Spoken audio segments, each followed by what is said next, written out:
আসসালামু আলাইকুম প্রিয় বন্ধুগণ, যারা দেশের বাইরে থেকে সেই সুপ্রবাস থেকে আমার ভিডিও দেখতে আছেন সবাইকে আন্তরিক শুভেচ্ছা এবং মোবারকবাদ। এটা হচ্ছে মইনুট ঘাট। এখানে এই যে দেখেন হুজুর, বৃদ্ধ, বয়স, কিশোর সবাই দিনের বেলায় বিকালে আসে। এখানে এসে মনে একটু স্বস্তি শান্তি ফিরিয়ে পাওয়ার জন্য এইখানটায় ঘুরতে আসে।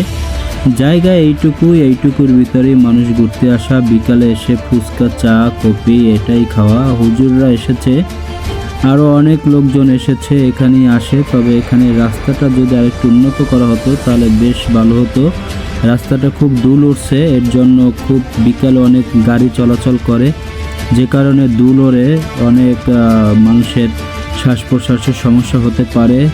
কর্তৃপক্ষের দৃষ্টি আকর্ষণ করছি, যদি রাস্তাটা একটু মেরামত করা হয়, এই ধুল যদি না ওঠে, মাটির রাস্তাটা যদি অন্ততপক্ষে ইটের সোলিংও থাকে তাও ভালো হয়। এই যে দেখেন সূর্য অস্তটা কত সুন্দর যাচ্ছে, এই দৃশ্যটা দেখার জন্যই সবাই এসে বিকালে এই জায়গাটায় ভিড় জমাচ্ছে।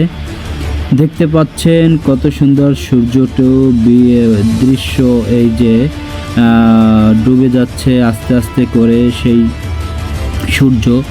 মানুষ এটা দেখার জন্যই, মনের তৃপ্তি পাওয়ার জন্যই এই দেখেন সূর্যটা দেখা যাচ্ছে আস্তে আস্তে করে, সূর্যটা ডুবে যাবে।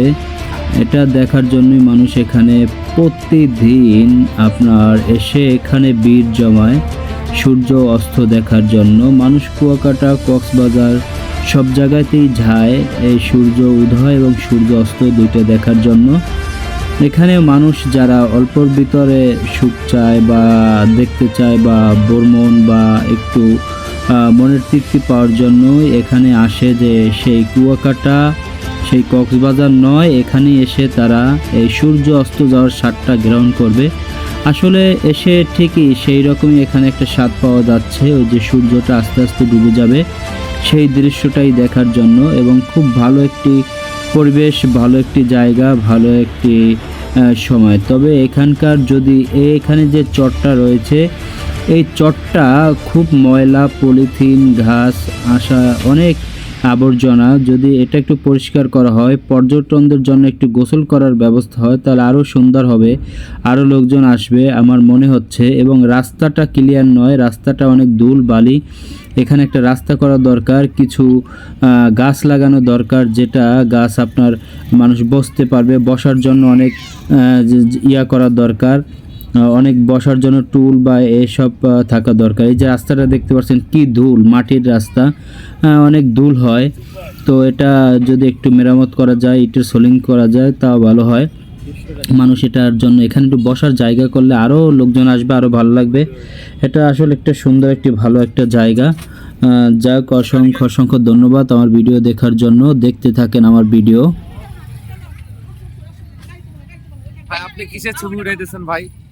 আপনি কোথায় আসছেন? এটা কোন জায়গায় আসছেন? আপনার এটা তো নবাবগঞ্জ দোহারে আসলাম। অবশ্যই। এখানকার এক লোক এসে আমাকে জিজ্ঞেস করলো, ভাই আপনি কিসের ছবি তুলতে আছেন? তো আমি বললাম যে এই জায়গাটা অনেক সুন্দর, দেখতে অনেক সুন্দর লাগে, আমরা ঘুরতে এসেছি। যাই হোক, তো উনি এখানকার বলল যে এটা নবাবগঞ্জ দোহার।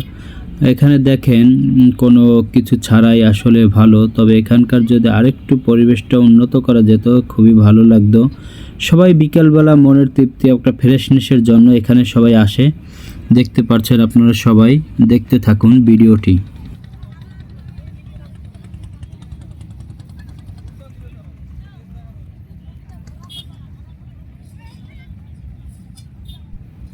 এখানে কিছু মাছের ট্রলার, এমনি মানুষ চলাচলের জন্য কিছু ট্রলার পাবেন। আপনারা যদি নদীর ভিতরে ঘুরতে যেতে চান সেই ট্রলারগুলো পাবেন।